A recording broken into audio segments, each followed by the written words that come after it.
Hello बच्चों, आज हम हिंदी में नया चैप्टर शुरू करने जा रहे हैं। चैप्टर का नाम है हिंद देश के निवासी और पाठ का नंबर है 5। ठीक है, जो कि आपको पेज नंबर 29 हिंदी में 29 जिसे कहा जाता है उस पर आपको मिल जाए। ठीक है, तो स्टार्ट करते हैं आज का हमारा सेशन। इस सेशन के अंदर आपको एक कविता दिखाऊंगी मैं आप लोगों को। इसमें ये कविता है, उसमें हिंद देश के जो निवासी हैं उनके बारे में बताया गया है कि कितने अलग अलग तरह के लोग रहते हैं, अलग अलग भाषा के लोग रहते हैं, अलग अलग संस्कृति के लोग रहते हैं एक ही देश के अंदर। उसके बारे में आज हम पढ़ेंगे। ठीक है, तो सबसे पहले मैं इस पैराग्राफ को पढ़ रही हूँ यहाँ से। विविधता में एकता हमारे देश की विशेषता है। क्या है? विविधता में एकता हमारे देश की विशेषता है। आपने देखा होगा भारत में एक ही तरह के लोग या एक ही धर्म के लोग या एक ही संस्कृति के लोग नहीं रहते हैं। बहुत सारे धर्म के लोग रहते हैं, सबका कल्चर अलग अलग है। तो विविधता में जो एकता है वो हमारे देश की विशेषता है। कहलाते तो हम सब क्या है? भारतीय ही है। ठीक है, साथ ही विकास और शक्ति की परिचायक भी है। क्या है? विकास और शक्ति की परिचायक भी है। हमारे भारत में अभी भी विकास हो रहा है, विकसित नहीं है, विकास चल रहा है। और शक्ति, अनेक प्रकार की ऐसी सुविधाएं अब हमें मिलने लगी हैं, हम प्राप्त कर रहे हैं। और यहाँ पर हमारे पास बहुत सारी शक्तियाँ भी हैं जिनको हम यूज़ कर रहे हैं, उनका इस्तेमाल कर रहे हैं। जैसे हमारी सेना क्या है? वो एक तरह की शक्ति ही है। तो भारत क्या है? विविधता में एकता इसकी विशेषता है, साथ ही विकास और शक्ति इसकी परिचायक है, यानी इसका परिचय देती है, इंट्रोडक्शन जिसे कहते हैं। मानवीय एवं प्राकृतिक विविधताएं होने पर भी उनमें अभिन्न एक सूत्रता है। मानवीय और प्राकृतिक विविधताएं होने पर भी उनमें क्या है? अभिन्न एक सूत्रता है। देखो, आप अगर देखेंगे तो भारत में कई प्रकार की नदियां आपको देखने को मिलेगी। प्रकृति का जो दृश्य है वो भी अलग अलग जगह अलग अलग तरह से देखने को मिलेगा। जैसे रेगिस्तान में अलग, फिर जहाँ ठंडे प्रदेश है, बर्फ़ वाले प्रदेश, वहाँ अलग। तो ये सब कहाँ देखने को मिलेगा? आपको भारत में ही ज़्यादातर देखने को मिलेगा। विभिन्न दृष्टांतों द्वारा इस काव्य में भारत की भव्यता एवं दिव्यता का ज्ञान किया गया है। अलग अलग दृष्टांत यानी उदाहरण दिए हुए हैं, उनसे हम समझ सकते हैं कि भारत कितना विविधता में एकता वाला देश है।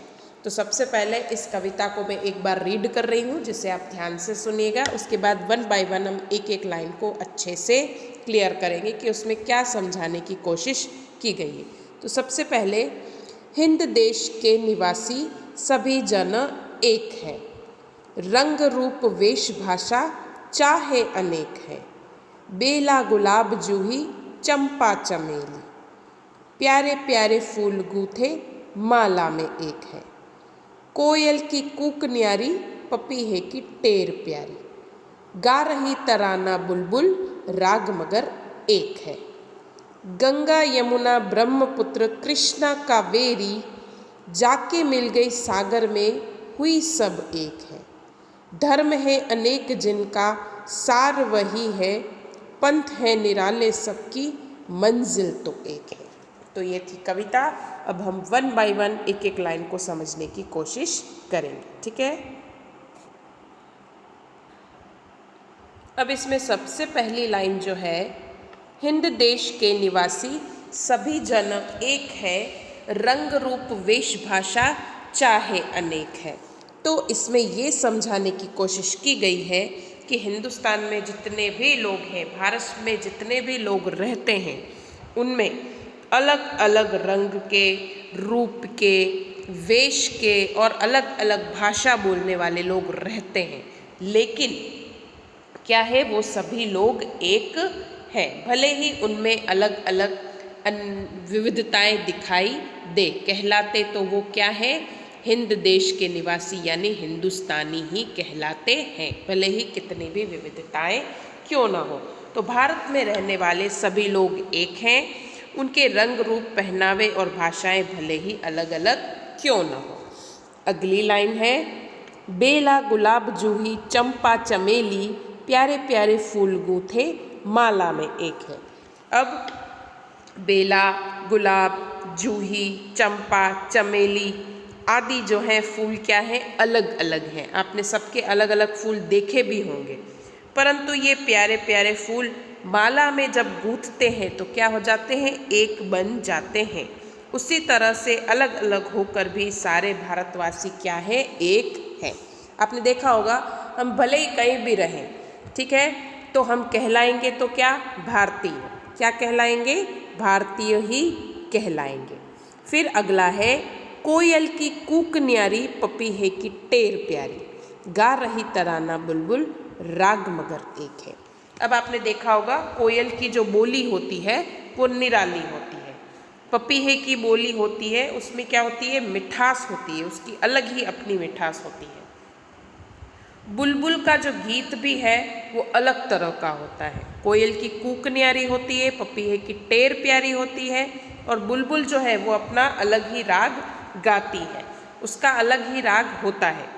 इन सब पक्षियों के गाने भले ही अलग अलग हो, पर उनका राग क्या है, एक है। क्या है, जब भी वो बोलते हैं तो हमें क्या लगता है, अच्छा ही लगता है, और उनका राग एक जैसा लगता है। इसी तरह से अलग अलग बोली और भाषा बोलने वाले भारतवासियों की आवाज़ भी एक ही होती है।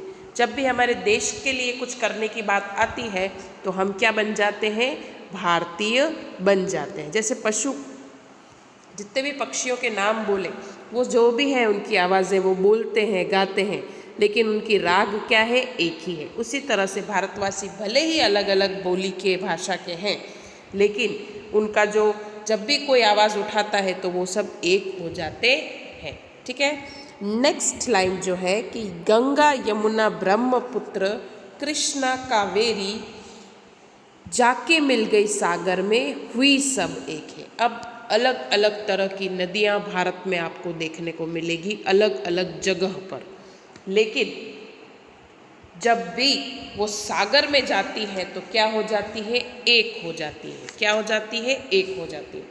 तो ये जो अलग अलग नदियाँ हैं उनको अगर सागर में जाए तो क्या हो जाती है, एक हो जाती है। उसके बाद उनमें कुछ भी आप ढूंढ नहीं सकते कि इसमें से कृष्णा कौन सी है, यमुना कौन सी है, ब्रह्मपुत्र कौन सी है, गंगा कौन सी है। सागर में मिलने के बाद सारी की सारी एक हो जाती है। इसी तरह से देश प्रेम सभी भारतवासियों को एक बना देता है।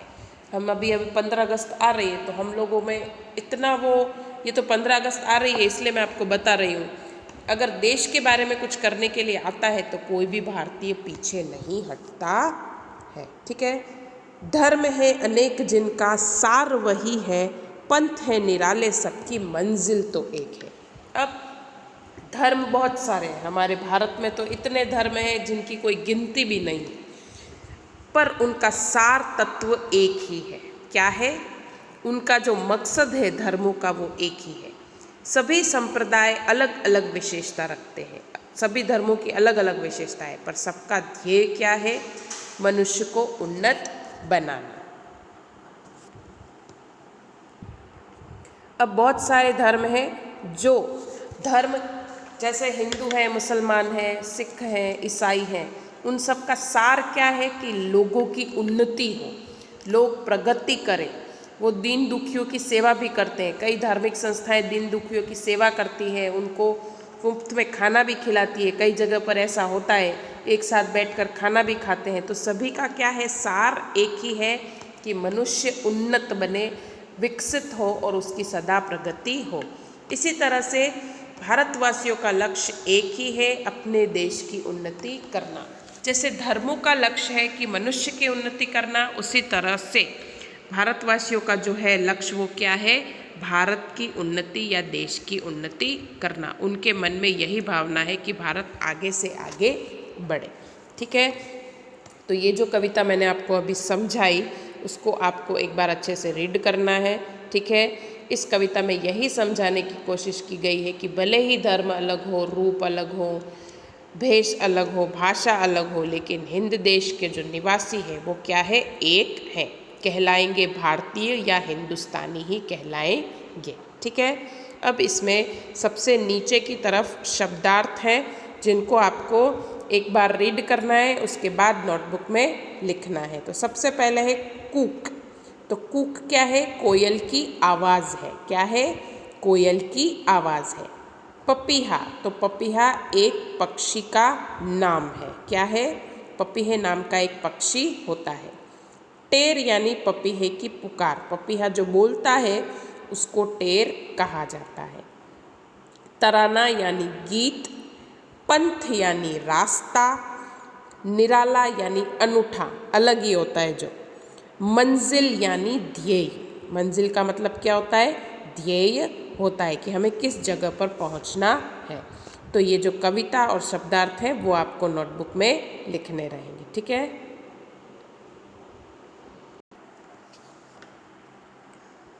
तो इस पाठ के अंदर जो अभ्यास है उसे हम देख लेते हैं। उसमें प्रश्न उत्तर है, उनको हम देखेंगे। सबसे पहला प्रश्न है, हमारे देश की विशेषता क्या है या क्या विशेषता है। तो आपको मैंने बताया कि हमारे देश में भिन्न भिन्न रंग रूप और पहनावे और अलग अलग भाषाएं बोलने वाले लोग रहते हैं। इसके बावजूद यहाँ के लोग एक हैं। इस तरह विविधता में एकता ही हमारे देश की विशेषता है। ऑल ओवर ऐसा बोल सकते हैं कि विविधता में एकता हमारे देश की विशेषता है। ठीक है। सभी नदियाँ कब एक होती हैं। तो सभी नदियाँ अलग अलग स्थानों से निकलती हैं, उनके बहाव भी अलग अलग है, परंतु जब वे सागर में मिलती हैं तब वो एक हो जाती है। तो इसका आंसर आप लिख सकते हैं कि सागर में मिलने के बाद सभी नदियाँ एक हो जाती है। तीसरा, सभी धर्मों का सार क्या है। तो सभी धर्मों का सार एक ही है, मनुष्यों को बुराइयों से दूर रखना और उसे उन्नत बनाना। सभी धर्म क्या सिखाते हैं, बुराइयों से दूर रहें और सभी की प्रगति हो, मनुष्य को उन्नत बनाना उसका मेन मकसद रहता है। तो ये प्रश्न उत्तर आपको नोटबुक में लिखने रहेंगे। ठीक है।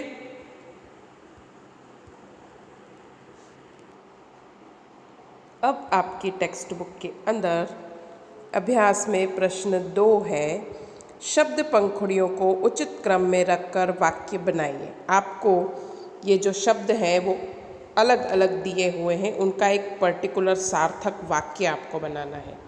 तो पहला जो लिखा हुआ है इसमें वो वाक्य बनेगा। मैं टिक करती जा रही हूँ कि किस तरह से वाक्य बनेगा। ठीक है। तो पहला है वाक्य, हम भारत देश के निवासी हैं। ये वाक्य बनेगा। ठीक है। दूसरा वाक्य क्या बनेगा वो मैं आपको बताती हूँ। इसके अंदर कोयल की आवाज़ मधुर होती है, ये वाक्य बनेगा। ठीक है। ये मैं आपको सेंड भी कर दूंगी कि इसका वाक्य क्या बनेगा, लेकिन फिर भी यहाँ पर आपका ध्यान रहे इसलिए मैं टिक करती जा रही हूँ। अगला वाक्य बनेगा,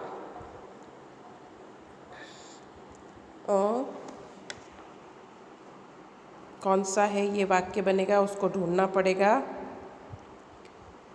फूलों की तरह हंसते रहना चाहिए, ये वाक्य बनेगा इसमें।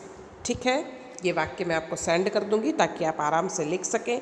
लेकिन जंबल वर्ड्स कैसे होते हैं उस तरह से इसमें अलग अलग वाक्य को उल्टा सीधा करके लिखा हुआ है फूल के अंदर, उसको अच्छे से जमा कर आपको नोटबुक के अंदर लिखना रहेगा। इसके बाद जो ब वाला प्रश्न है, गोले में से शब्द चुनकर अर्थपूर्ण वाक्य बनाइए। इसमें अलग अलग शब्द दिए हुए हैं, जैसे पहले लिखा है रीनल, पढ़, है, सोहन, रही, खेल, मेघा, रहा, हरेश। ठीक है। ये सब अलग अलग शब्द दिए हुए हैं, इन पर से वाक्य बनाना है। ठीक है। तो एक एग्जाम्पल के लिए वाक्य बनाया है इसमें, सोहन पढ़ रहा है, तो सोहन पढ़ रहा है। ठीक है। इनका इस्तेमाल करके, इस गोले में से जो शब्द हैं उनका इस्तेमाल करके 4-5 वाक्य आपको बनाने हैं। तो इसमें कौन कौन से वाक्य बनेंगे वो मैं आपको बताती हूँ। रीनल पढ़ रही है। ठीक है, एक वाक्य ये बनेगा कि रीनल पढ़ रही है, एक वाक्य ये बनेगा। ठीक है, दूसरा वाक्य बनेगा मेघा पढ़ रही है, फिर मेघा खेल रही है, हरेश पढ़ रहा है, हरेश खेल रहा है, सोहन खेल रहा है। इस तरह से आपको 4-5 वाक्य बनाने रहेंगे इस एक्सरसाइज के अंदर, इस गोले में जितने शब्द हैं उनका इस्तेमाल करके। ठीक है, अब आज आपके होमवर्क के अंदर आपको सबसे पहले ये कविता लिखनी है नोटबुक के अंदर, चैप्टर का नाम और नंबर डालकर। उसके बाद शब्दार्थ लिखने हैं। क्या लिखने हैं? शब्दार्थ लिखने हैं। उसके बाद ये वाले क्वेश्चन आंसर है, 1 लाइन वाले ही क्वेश्चन आंसर है जिनको आपको नोटबुक में लिखना है। ये वाली एक्सरसाइज आपको जो नीचे दिख रही है इसमें वाक्य यहीं पर 1 2 3 करके लिख डालने हैं। क्या करना है? इसी में वाक्य लिख डालने हैं और इस एक्सरसाइज के वाक्य आपको नोटबुक में लिखने रहेंगे। ठीक है, तो इतना होमवर्क आपको हिंदी की नोटबुक में करना है। आई होप आप लोगों को मेरी बात समझ में आई है। धन्यवाद।